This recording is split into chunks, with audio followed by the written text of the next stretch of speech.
warahmatullahi wabarakatuh. Nama saya Sandi Tamarluda. Saya akan menjelaskan tentang karya ilmiah saya yang berjudul Pengaruh Kepemilikan Institusional dan Dewan Komisaris Independen terhadap Kinerja Keuangan Perusahaan. Survei pada perusahaan BUMN yang terdaftar di Bursa Efek Indonesia tahun 2017 sampai 2019. Munculnya kebutuhan akan pentingnya kinerja keuangan perusahaan yang baik dipicu oleh berbagai permasalahan, seperti yang terkait pada PT Garuda Indonesia pada tahun 2018 terkait perjanjian kerjasama dengan PT Mahata Aeroteknologi, di mana durasi perjanjian kerjasama tersebut selama 15 tahun dengan pendapatan yang akan diterima oleh PT Garuda Indonesia sebesar 239.940 US dollar. Namun karena buruknya kinerja keuangan PT Garuda Indonesia sudah membukukan pendapatan tersebut di tahun pertama dan masuk ke dalam pendapatan lain-lain, di mana seharusnya pendapatan itu dibukukan per tahun selama durasi 15 tahun. Dari permasalahan di atas, maka identifikasi masalah adalah sebagai berikut. Yang pertama, apakah kepemilikan institusional berpengaruh terhadap kinerja keuangan perusahaan BUMN yang terdaftar di BI tahun 2017 sampai 2019? Yang kedua, apakah Dewan Komisaris Independen berpengaruh terhadap kinerja keuangan perusahaan BUMN yang terdaftar di BI tahun 2017 sampai 2019? Yang ketiga, seberapa besar pengaruh kepemilikan institusional dan Dewan Komisaris Independen pada kinerja keuangan perusahaan BUMN yang terdaftar di BI tahun 2017 sampai 2019? Selanjutnya, tinjauan pustaka dan pengembangan hipotesis. Yang pertama, kepemilikan institusional. Kepemilikan institusional adalah jumlah kepemilikan saham perusahaan di atas 5% yang dimiliki oleh institusi atau lembaga lain. Selanjutnya, Dewan Komisaris Independen. Dewan Komisaris Independen adalah Dewan Komisaris yang tidak terafiliasi atau tidak memiliki hubungan dengan manajemen, pemegang saham, dan anggota Dewan Komisaris lainnya. Selanjutnya, kinerja keuangan perusahaan.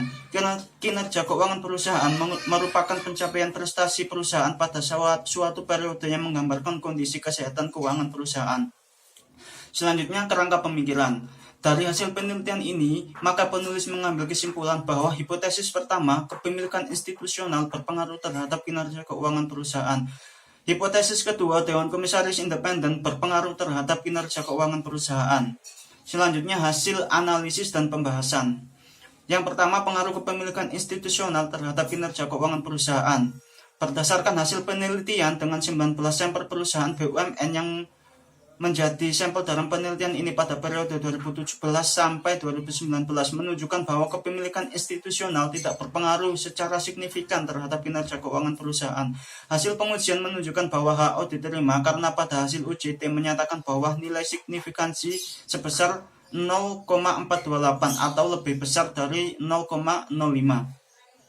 Maka hal ini menunjukkan bahwa kepemilikan institusional tidak berpengaruh signifikan terhadap kinerja keuangan perusahaan.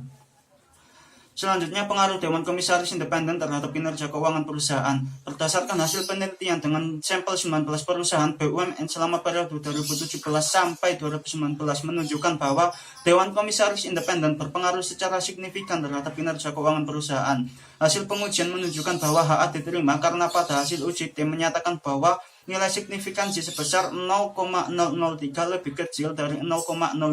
Maka hal ini menunjukkan bahwa Dewan Komisaris Independen berpengaruh secara signifikan terhadap kinerja keuangan perusahaan. Selanjutnya, pengaruh kepemilikan institusional dan Dewan Komisaris Independen terhadap kinerja keuangan perusahaan. Berdasarkan hasil penelitian menyatakan bahwa kepemilikan institusional dan Dewan Komisaris Independen secara bersama-sama berpengaruh signifikan terhadap kinerja keuangan perusahaan. Hasil uji simultan atau uji F menunjukkan bahwa nilai signifikansi sebesar 0,009 lebih kecil dari 0,05 yang berarti bahwa kepemilikan institusional dan Dewan Komisaris Independen secara bersama berpengaruh signifikan terhadap kinerja keuangan perusahaan. Besarnya pengaruh kepemilikan institusional dan Dewan Komisaris Independen pada kinerja keuangan perusahaan dapat dilihat dari nilai koefisien determinasi R2 yang menunjukkan angka 0,162 atau 16,2%. Hal ini menunjukkan bahwa kepemilikan institusional dan Dewan Komisaris Independen mempengaruhi kinerja keuangan perusahaan sebesar 16,2%. Jadi kesimpulan yang pertama, selanjutnya kesimpulan. Jadi kesimpulan yang pertama adalah kepemilikan institusional berpengaruh tidak signifikan terhadap kinerja keuangan perusahaan BUMN yang terdaftar di BI tahun 2017 sampai 2019. Selanjutnya, kesimpulan yang kedua adalah Dewan Komisaris Independen berpengaruh secara signifikan terhadap kinerja keuangan perusahaan BUMN yang terdaftar di BI tahun 2017 sampai 2019. Kesimpulan yang ketiga menunjukkan bahwa kepemilikan institusional dan Dewan Komisaris Independen secara bersama-sama berpengaruh signifikan terhadap kinerja keuangan perusahaan BUMN yang terdaftar di BI tahun 2017 sampai 2019. Sekian dulu presentasi dari saya. Bila ada salah mohon maaf. Assalamualaikum warahmatullahi wabarakatuh.